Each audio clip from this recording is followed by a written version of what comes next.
এই আকাশবাণী গুৱাহাটীৰ FM মহাবাহু মোৰ সংগীত যাত্ৰা।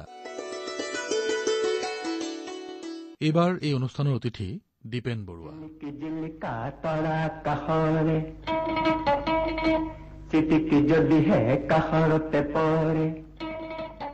1968 চনতে ডাক্তৰ বেজবৰুৱা চিনেমাৰ পাৰ্শ্বগায়ক হিচাপে আত্মপ্ৰকাশ কৰা দীপেন বৰুৱাই ইতিমধ্যে কণ্ঠশিল্পী ৰূপে সোণালী জয়ন্তী বৰ্ষ সম্পূৰ্ণ কৰিছে। ক্ৰিকেট খেলুৱৈ হিচাপে জীৱন আৰম্ভ কৰা দীপেন বৰুৱাই পৰৱৰ্তী সময়ত এগৰাকী চিৰসেউজ গায়ক হিচাপে এক সুকীয়া স্থান শ্ৰোতাৰ হৃদয়ত দখল কৰিছে। তাৰ এই মিঠা স্মৃতিৰে এয়া দীপেন বৰুৱাৰ সংগীত যাত্ৰাৰ পঞ্চম খণ্ড। জীৱনৰ পিছৰ বাট খোজ দিবা লাহেকৈ, বাইদেউ বাইদেউ এই বাট তোমালৈ দুটি মানুহ আছে ৰৈ, বাইদেউ বাইদেউ এজনে ছবি আঁকি ৰাখে নৰম দাৰি। দীপেন দা, আমি আগৰ কেইবাটাও খণ্ডত আপোনাৰ ব্যক্তিগত কিছু কথাৰ সৈতে কিছু সংগীত পৰিচালকৰ কথা উল্লেখ কৰিলো, কিন্তু যিসকলৰ সৃষ্টিত এই গানখিনি হৈছিলে তেখেতসকলৰ কথাও অকমান হলেও উল্লেখ কৰিবই লাগিব, নহয় জানো? যাৰ গীত গাই আপুনি জনপ্ৰিয় হল, তেখেতসকলৰ ভিতৰত কাৰ কাৰ কথা বেছিকে মনলৈ আহে? প্ৰত্যেকৰে মনলৈ আহে। মই আটাইতকৈ বেছি গাইছো আমাৰ কেশৱ মহন্তদেৱৰ, শ্ৰদ্ধাৰ কেশৱ মহন্তদেৱৰ, আৰু নৱকান্ত বৰুৱাদেৱৰো গাইছো। তাৰপিছত নুৰুল কথা নুৰুল হক ইতিমধ্যে উল্লেখ কৰিছিলে, গাইছো।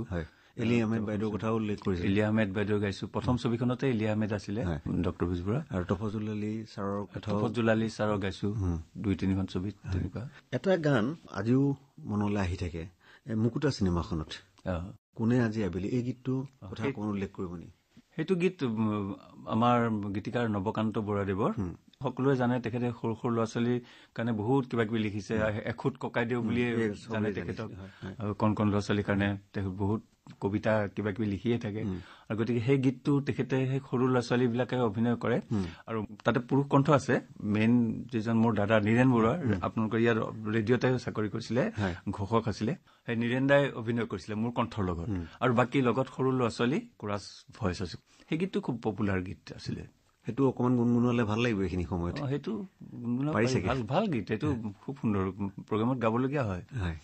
কোনে আজি আবেলি মৰম নিলেহি তুলি, কোনে আজি আবেলি মৰম নিলেহি তুলি, এই বেলুনে ৰঙা বেলুনে দূৰণিৰ মেঘলৈ আকাশৰ বুকুলৈ। তেনে বেলুনত উঠি জোনলৈ ওলোৱা, জোনৰে পিঠিতে তবলা বজোৱা,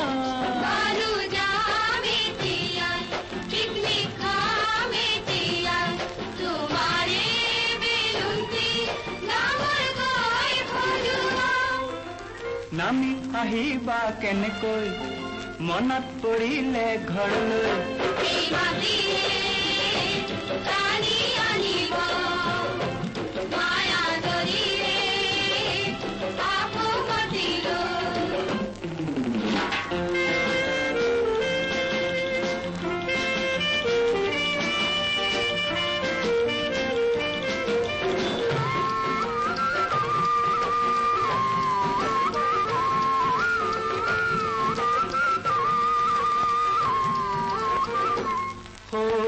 আকাশে যদি তৰাৰে ফুলৰে জিলিকা পাপৰি দিয়েহি চতিয়া,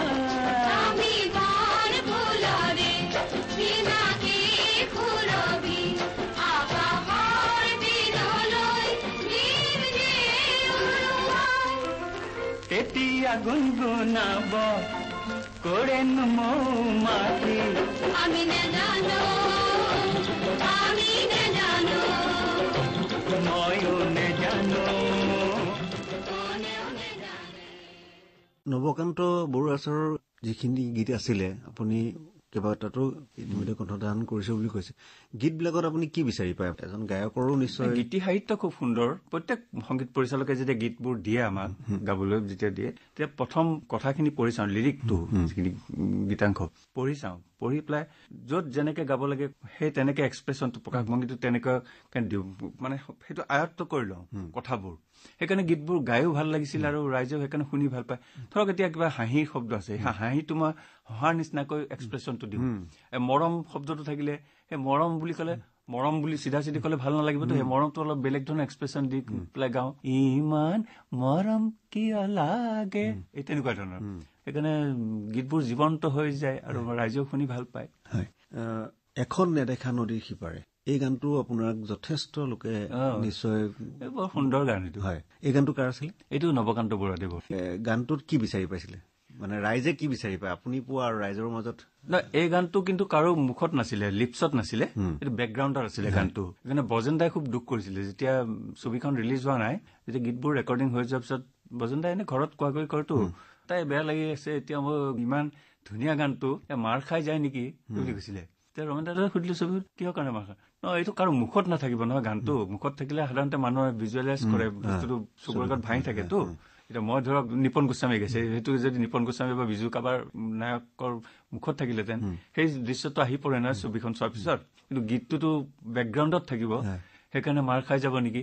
এনেই কিন্তু সাংঘাতিক জনপ্ৰিয় হৈ গ'ল গীতটো, তাৰ ৰেডিঅ'ত খুব বাজিছিলেতো সেইটো গান, সেইকাৰণে জনপ্ৰিয় হ'ল। তেতিয়া টিভি নাছিলে, সেইকাৰণে জনপ্ৰিয়। মই ভাবো এইটো কথা, আকাশবাণী এই ক্ষেত্ৰত, কাৰণ মোক বিচাৰে ফাংচন বিলাকত, প্ৰত্যেক ফাংচনত সেইটো মই গাবলগীয়া হৈছে গীতটো। নতুন চামেও বিচাৰে তাৰমানে। তেতিয়া মই গম পাওঁ যে গীতটো জনপ্ৰিয়, যদিও ছবিত কাৰো মুখত নাই।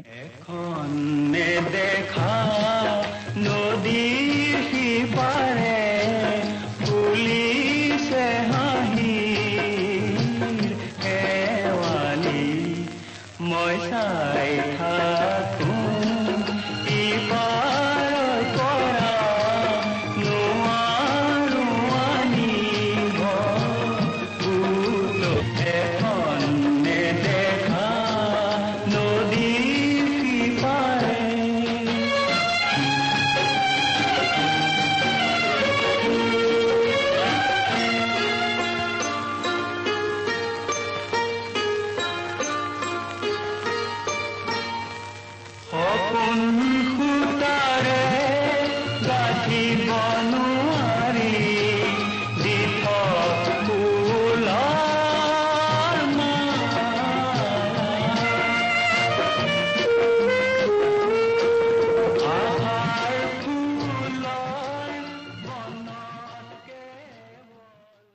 তফজুল আলী ছাৰৰ গীত আপুনি গাইছে? গাইছো, 2-3খন ছবিত গাইছো। তেখেতৰ গীতত আপুনি কি বিচাৰি পাইছিলে? তেখেতৰ গীতি সাহিত্য, মই আগতে কৈছো যে যিসকল, মই ভাগ্যৱান সেইকাৰণে যিসকল গীতিকাৰৰ গীত গালো, মানে তেখেতসকল আমাৰ মাজত নাই যদিও তেখেতসকল জীয়াই আছে। মোৰ গীতৰ যিবোৰ গীত গালো সেইবোৰ গালে মই তেখেতসকল মোৰ আগত থিয় হৈ থকা যেন পাওঁ, তেনেকুৱা এটা অনুভৱ হয় মোৰ। আৰু এনেকুৱা শুনিছিলে নেকি যে তেখেতসকলে গীতটো লিখি দিছে যে আপুনি গাব, এনেকুৱা কথা আছে? তেনেকুৱা নাই, সেইটো ৰমেন দাহঁত বা কোনো সংগীত পৰিচালকৰ, মই যাৰ গাইছো গীত, যাৰ অধীনত গীত গাইছো, কোনো পৰিচালক যে এইটো দীপেনে গাব, গতিকে দীপেনৰ নিচিনাকে লিখিব লাগিব, কিছুমান আছে তেনেকুৱা লিখে যে কোনে গাব সুধি লয় যে অমুকে গাব, অমুকে গালে তেখেতৰ মতেহে অকমান লিখে, তেখেতে গাব যেতিয়া এনেকৈ লিখাই ভাল, তেনেকুৱা ধৰণৰ আছে। কিন্তু মোৰ ক্ষেত্ৰত নাই, মই যিকোনো গান গাই দিছো মই চবৰে, আৰু নোসোধেও কোনো, দীপেনে গাব যদি ঠিক আছে, তেনেকুৱা। আৰু মই এতিয়ালৈকে বিভিন্ন ধৰণৰ গীত গালো, আনকি মই ছেমি ক্লাছিকেলো গালো 2খন ছবিত, ৰজা হৰিশ্চন্দ্ৰৰ সুনমা ছবিত পাৰ্বিন চুলতানাৰ লগতো গাইছো ৰাগ বেছ গান, কিন্তু মই ক'তো ক্লাছিকেল শিকা নাই। কিন্তু সেইবোৰ মোৰ ছেট হৈ গৈছে, গীত শুনি শুনি, হিন্দী গীতবোৰ শুনি শুনি গাই গাই ছেট হৈ গৈছে, গতিকে মই অসুবিধা ক'তো পোৱা নাই। তেনেকুৱা গীত পাৰ্বিন চুলতানৰ লগত অভিজ্ঞতা গাইছো, মই সুনমা ছবিত গাইছো, ৰাগ বেছৰ গান গাইছো, আৰু মই বেলেগ ৰমিতাইমও গাইছো, আৰু মই চলো অকলেও গাইছো, চব ৰাগ বেছ, চন্দ্ৰকোচ ৰাগ বুলি কয় সেইটো ৰাগৰ মই অকলে গাইছো গান, তেনেকুৱা মোৰ চলো কণ্ঠত, তেনেকুৱা গীতো গাইছো, ক্লাছিকেল গীত। আৰু গীতৰ মাজত যে স্বৰগম থাকে, সেই স্বৰগম থকা গীতো গাইছো মই, অথচ মই ক্লাছিকেল ক'তো শিকা নাই। সেইটো আচলতে ঈশ্বৰ প্ৰদত্ত, মানে সেই গীতবোৰ যে শুনি শুনি খুব আওৰাই থাকো, হিন্দী গীতবোৰ, ক্লাছিকেল গীতবোৰ, ৰফি চাহাবৰে হওক, লতা মংগেশকাৰৰ হওক, সেইবোৰ চিঞৰি চিঞৰি গাই থাকোতে গলাত ছেট হৈ গৈছে মোৰ। মানে এই পিয়ৰ ক্লাছিকেলটো মই নোৱাৰো গাবলৈ। যিহেতু শিকা নাই বুলি ক'লে এইখিনিতে অকণমান মোৰ মনলৈ আৰু এটা কথা আহিছে। যেতিয়া আপুনি বোলছবিত গাবলৈ ল'লে, আপুনি গায়ক নাছিলো বুলি কৈ আহিছে, পিছত আপোনাৰ শিকিবলৈ মন গৈছিল নেকি? সাংঘাতিক মন গৈছিলে, কিন্তু এনেকুৱা হ'ল ডক্টৰ বেজবৰুৱাখন মই মাইলষ্টন বুলি ক'ব লাগিব অসমীয়া ছবি। তাৰ আগতে ছবিবোৰ নোহোৱা হৈ গৈছিলে, ক'ৰবাত 5 বছৰ 3 বছৰ 2 বছৰৰ মূৰত এখন ছবি হয়, আৰু গীতবোৰো তেনেকে কমাৰ্চিয়েলি ব্যৱসায়িক ভিত্তিক গীত নহয়, মানুহে পাহৰি যায়, মনত নাথাকে। কিন্তু ডক্টৰ বেজবৰুৱা ছবিখন এনেকুৱা হৈ গ'ল, ছুপাৰহিট হৈ গ'ল, আৰু গীতবোৰো এনেকুৱা হৈ গ'ল কমাৰ্চিয়েলি। গতিকে প্ৰযোজক ওলাই আহিল সাংঘাতিক, ছবি কৰিবলৈ সাহ পালে, সাহ পাই বহুত প্ৰযোজক ওলাই, আৰু সকলোৱে মোকেই বিচাৰি আহে। তেতিয়া গুৱাহাটীত অসমত ষ্টুডিঅ' নাই, ৰেকৰ্ডিং ষ্টুডিঅ', হয় কলিকতা যাব লাগে, নহয় বম্বেত যাব লাগে, মাহটোত অহা যোৱা কৰি থাকিব লাগে, এজনৰ পিছত এজন প্ৰডিউচাৰ বিচাৰি, এখন ৰেকৰ্ডিং কৰি আহোঁ, আকৌ কোনোবা বিচাৰি আহে ছবিৰ কাৰণে। তেনেকে যাওঁতে যাওঁতে মোৰ ক্লাছিকেলটো যদি শিকিব ইচ্ছা আছে, পিছলৈ অকণমান শিকি ল'লে বেছি ভাল হ'ব, কাৰণ সেইবিলাক মই জানো, পঢ়িছো কিছুমান কিতাপ যে ক্লাছিকেল বেছটো থাকিলে গীত গাবলৈ বেছি সুবিধা হয়। আমাৰ সেইটো সকলোৱে কয় সেইটো, কিন্তু ক্লাছিকেল বেছটো নোহোৱাকৈ মই সেই প্ৰেক্টিচ মই অকণ কৰোঁ, সেইটো মানে গড গিফ্টেড আৰু দেই। মই যিটো প্ৰেক্টিচ মোৰ হৈ থাকেতো, সেই চিঞৰি চিঞৰি ক্লাছিকেল গীতবোৰ, অন্যৰ গীতবোৰ গাই থাকোঁ, তেনেকে ছেট হৈ গৈছে। কিন্তু সাংঘাতিক ইচ্ছা এটা আছিল, কিন্তু যিহেতু মই সময় নাপাওঁ, আৰু যিটো কাৰণত মই ক্ৰিকেটটো বাদ দিবলগীয়া হয়, কলিকতা নহয় বম্বে, কলিকতা বম্বে মাহটোত 2বাৰ 3বাৰ 4বাৰ 5বাৰ তেনেকে অহা যোৱা কৰি থাকিব লাগে। গতিকে সেইবোৰৰ কাৰণে মই ক্লাছিকেলটো শিকা নহ'ল, আৰু ক্ৰিকেটটো বাদ দিবলগীয়া হ'ল। এই দুটা বস্তুৰ কাৰণে মই অকণমান আফচোচ, মানে তেনেকুৱা নহয় আৰু, কিন্তু ক্লাছিকেলটো সংগীতৰ লগত যিহেতু সংগীতৰ বস্তু, গতিকে সেইটোত অকণমান আফচোচ থাকিল। ক্লাছিকেলটো যদি শিকিলোহেঁতেন আৰু ওপৰলৈ কিজানি গ'লোহেঁতেন, 90 বছৰলৈকে যদি শৰীৰ সুস্থ থাকে, কণ্ঠ থাকে, মই গাই থাকিব পাৰিম। আজি নতুন চামক যিসকলে গীত গায়, তেওঁলোকক আপুনি ক্লাছিকেল শিকাৰ ওপৰত নিশ্চয় শিকিব লাগে। ক্লাছিকেলটো শিকাটো খুব দৰকাৰ, বেছটো থাকিলে খুব ভাল গান গাবলৈ, ক্লাছিকেল বেছটো থাকিলে। ল'ৰা ছোৱালী বা নৱপ্ৰজন্মই সেইটো কথা মানাটো খুব ভাল। এতিয়া অকণমান সোণমাৰ কথাটো যিহেতু ওলাইছিলে, সোণমাৰ গীতকেইটাও যথেষ্ট জনপ্ৰিয় আছিলে। ক্লাছিকেল বেছ গান কোনটো গুণগুণাব? গোটেইকেইটাই ভাল আছিলে। চকুত চকু পৰিলে যায়ও, সেইটো আকৌ হেৰি সোণমাৰে গান, ৰোমান্টিক গীত সেইটো, চকুত চকু পৰিলে। যিবিলাক ক্লাছিকেল বেছ গীত সেইবোৰ আকৌ ফাংচনত গোৱা নহয় যে, সেইকাৰণে কথাবোৰ মনত নাথাকে, পাহৰি যাওঁ। পাৰ্বিন চুলতানৰ লগত গাইছো, মই এটা লাইন গাই দিওঁ, কোন পাৰে এই জীৱন নদীত বান্ধো মোৰ নাও, কোন চামুক কৈ দিয়াকৈ পাৰ কেনি পাওঁ, কোন পাৰে এই জীৱন নদীত বান্ধো মোৰ নাও, কোন পাৰে জীৱন নদীৰ বান্ধো মোৰ নাও, কোন পাৰে জীৱন নদীৰ বান্ধো মোৰ নাও, কোন চামুক কৈ দিয়াকৈ পাৰ কেনি পাওঁ, কোন পাৰে জীৱন নদীৰ বান্ধো মোৰ নাও।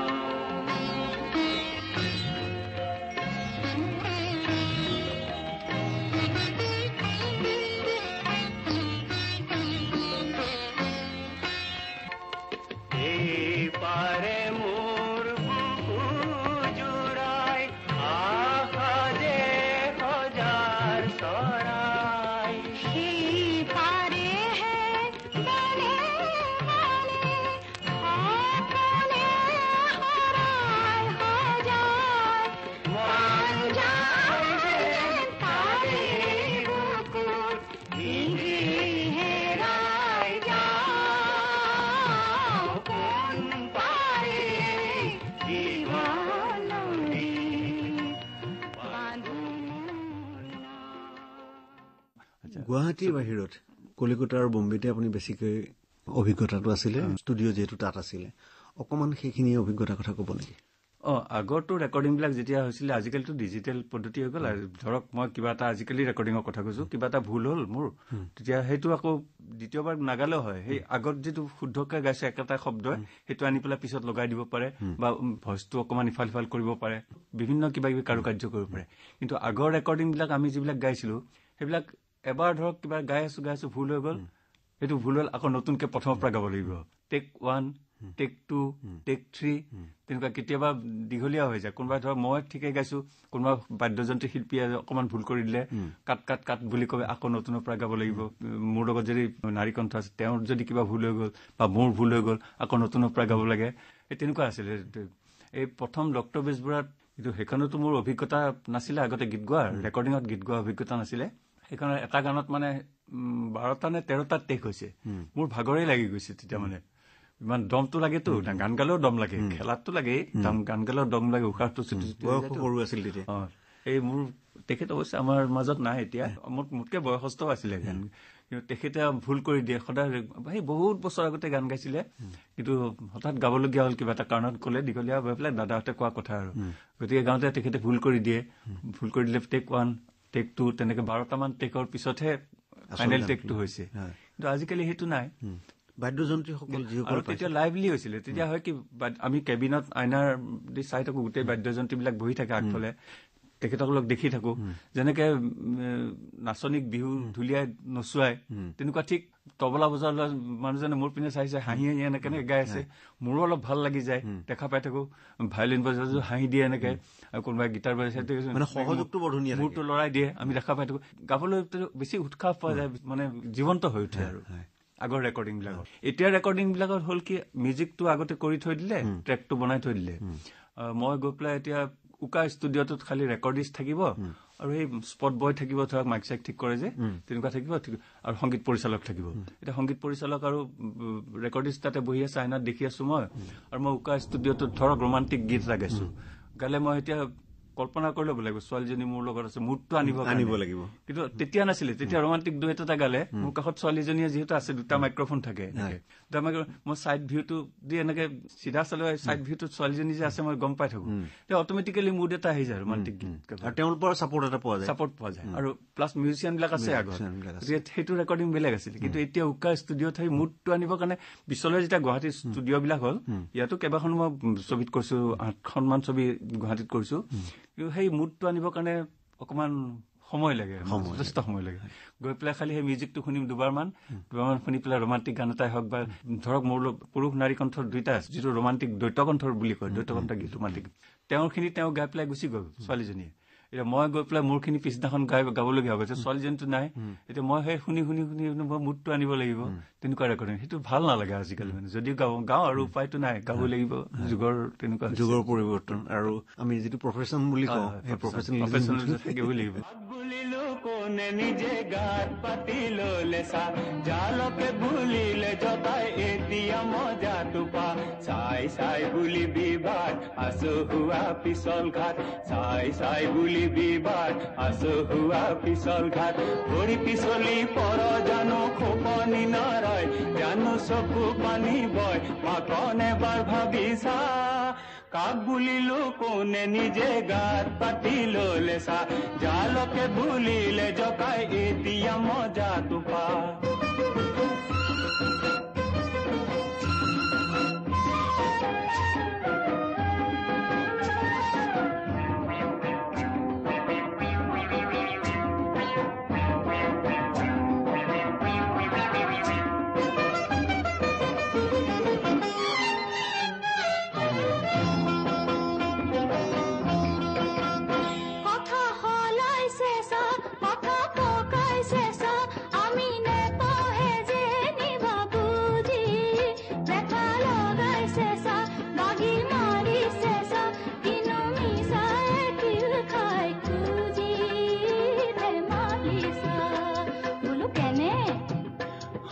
মানুহ মৰে কৈ আইকন চৰাই মৰে ৰৈ মানুহ মৰে কৈ আইকন চৰাই মৰে ৰৈ মোৰ সংগীত যাত্ৰা অনুষ্ঠানটিত ইমান পৰে কণ্ঠশিল্পী দীপেন বৰুৱাৰ সংগীত যাত্ৰাৰ ৫ম খণ্ডটি শুনিলে তেখেতৰ সৈতে কথা পাতিলে সঞ্জয় গোস্বামীয়ে ৰুণামণি বৰাৰ সহযোগত অনুষ্ঠানটি প্ৰযোজনা কৰিলে সঞ্জয় গোস্বামীয়ে দীপেন বৰুৱাৰ সংগীত যাত্ৰাৰ পৰৱৰ্তী খণ্ডটি শুনিবলৈ পাব অহা সপ্তাহৰ এই একেটাবাৰৰ এই একে সময়তে